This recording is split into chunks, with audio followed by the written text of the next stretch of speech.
Hello दोस्तों, घूमते फिरते में आपका स्वागत है। आज हम आपको लेकर चलते हैं जोग फॉल्स, जो कि कर्नाटक राज्य में स्थित हैं और भारत में ऊंचाई की दृष्टि से यह दूसरे नंबर पर आते हैं। गोवा से कर्नाटका के 3 दिन के सफ़र के दूसरे दिन हम लोग गोकर्णा से जोग फॉल के लिए निकले। जोग फॉल तकरीबन 111 किलोमीटर की दूरी पर है, लेकिन रास्ते में हम विभूति फॉल और याना केव से होते हुए तब हम जोग फॉल पहुँचे। याना केव और विभूति फॉल की वीडियो हम आपको दिखा चुके हैं। याना केव से तकरीबन 35 किलोमीटर वापस चलकर हम NH 66 पर आ गए और NH 66 पर साउथवर्ड्स हम चलते रहे करीब 50 किलोमीटर के करीब, और फिर हनोवर पहुंचकर वहां से लेफ़्ट टर्न आता है NH 69 के लिए, जो कि सीधा जोग फॉल पहुंचता है। रास्ता बहुत खूबसूरत था और शाम हो रही थी, लेकिन तभी हमें शरावती नदी पर बना हुआ एक ब्रिज दिखाई दिया, जो कि एक सस्पेंशन ब्रिज था।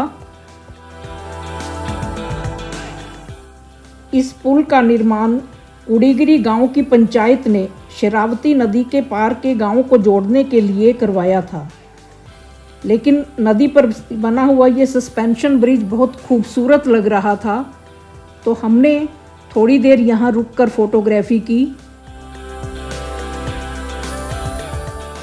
हम जोग फॉल के नज़दीक पहुँचना चाहते थे ताकि रात को वहीं रुक जाएं और सुबह जल्दी उठकर हम जोग फॉल देख पाएं। इसलिए हम जोग फॉल के निकट पहुंचते ही कुछ गाइड खड़े हुए थे। उनमें से एक गाइड हमें होम स्टे में ले गया, जो हमें पसंद आया और हमने उसको फाइनल कर लिया। यह होम स्टे हमें बहुत ही रीज़नेबल रेट पर मिला, जिसका एक दिन का किराया करीब 1000 रुपये था और चारों तरफ अच्छी हरियाली थी और साथ में एक नदी भी बह रही थी।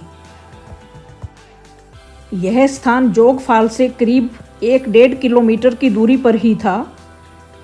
तो रात को हमने डिनर का ऑर्डर किया, क्योंकि हम थके हुए थे। तो डिनर करने के बाद हम आराम करने चले गए। अगली सुबह हम जल्दी ही उठ गए और चाय पीकर तैयार होकर बिना नाश्ता किए ही हम जोग फॉल देखने के लिए निकल पड़े। जहाँ हम रुके हुए थे वह जगह उत्तर कन्नड़ ज़िले में पड़ती है। वहाँ से जोग फॉल्स के बीच एक नदी और रिजर्वायर भी दिखाई दिया, इसलिए हम थोड़ी देर वहाँ रुके और वहाँ पुल पर हमने फ़ोटोग्राफी की और फाइनली फिर हम जोग फॉल के मेन व्यू पॉइंट की तरफ चल पड़े, जो वहाँ से करीब 1 किलोमीटर की दूरी पर ही था। जोग फॉल पहुंचकर हमने अपनी गाड़ी पार्किंग में खड़ी की, 10 रुपये प्रति व्यक्ति टिकट ली और मेन व्यू पॉइंट की तरफ चल पड़े। यहाँ कर्नाटक टूरिज़्म डिपार्टमेंट ने व्यू पॉइंट्स बनाए हुए हैं और साथ में ही मयूर होटल गवर्नमेंट का बना हुआ है।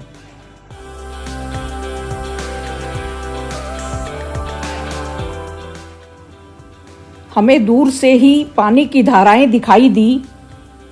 हम अपनी तौर पे काफ़ी जल्दी पहुंच गए थे, लेकिन कुछ लोग पहले से ही वहां मौजूद थे। क्या नज़ारा था! पानी की कई धाराएं दिखाई दे रही थी। वैसे मुख्य तौर पर 4 फॉल माने जाते हैं। इनमें सबसे ऊंचे वाटरफॉल, जिसका नाम राजा रखा गया है, और उसके साथ ही एक अन्य फॉल है जिसे रानी फॉल कहा जाता है।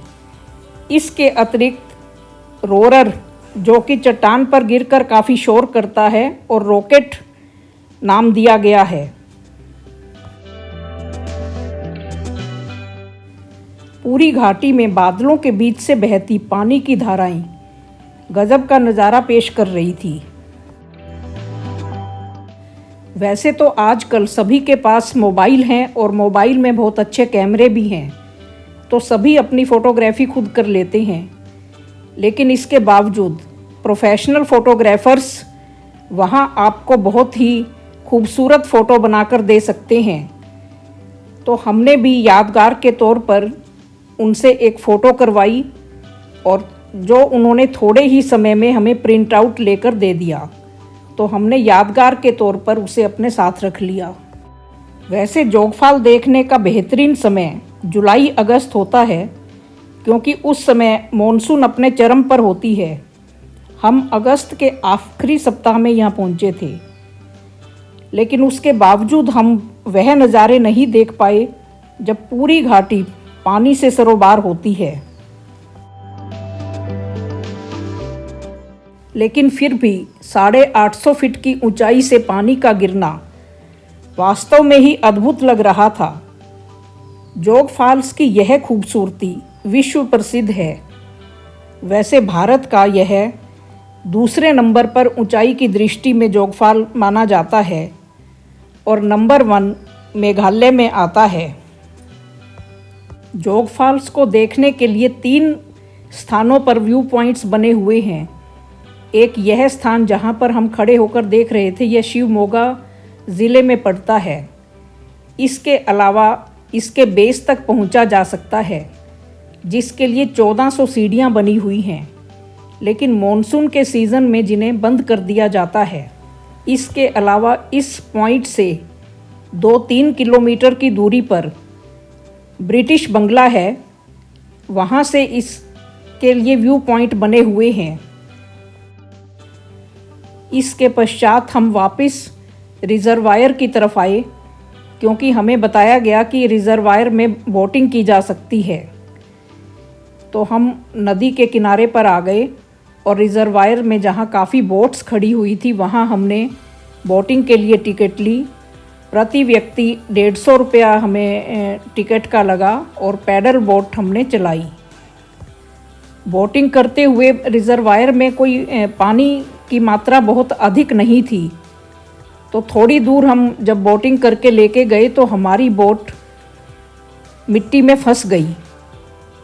तो इसे देखकर उन संचालकों ने अपनी बोट लेकर वो वहाँ तक पहुँचे और फिर धक्का देकर हमें हमारी बोट को फिर से स्टार्ट किया। बोटिंग करने के बाद हम वापस चल पड़े, क्योंकि वापस हमें मुर्देश्वर होकर और गोवा तक आना था।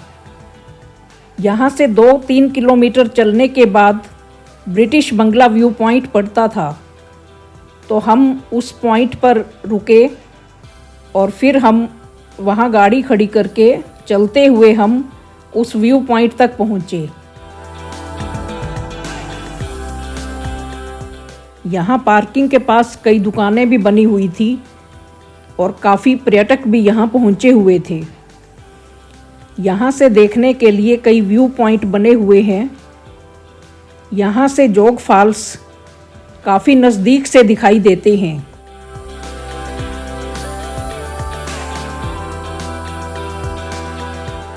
जोग फॉल्स शरावती नदी पर बने हुए हैं, जो कि कर्नाटक में ही अम्बु तीर्थ नामक स्थान से निकलती है और शरावती नदी की लंबाई 128 किलोमीटर है।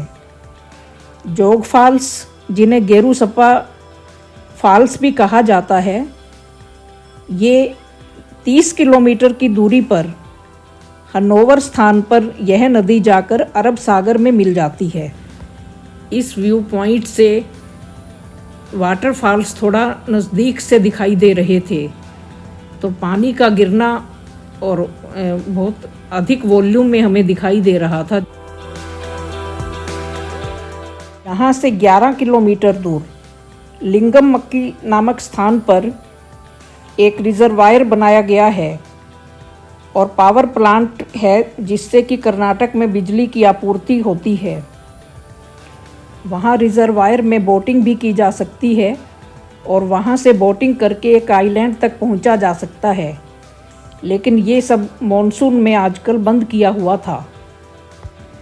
इस व्यू पॉइंट से जोग फॉल्स तो दिखाई दे ही रहे थे और इसके साथ साथ जब ये पानी नीचे पहुँच रहा था तो वहाँ से ये नदी में जाता हुआ भी दिखाई दे रहा था।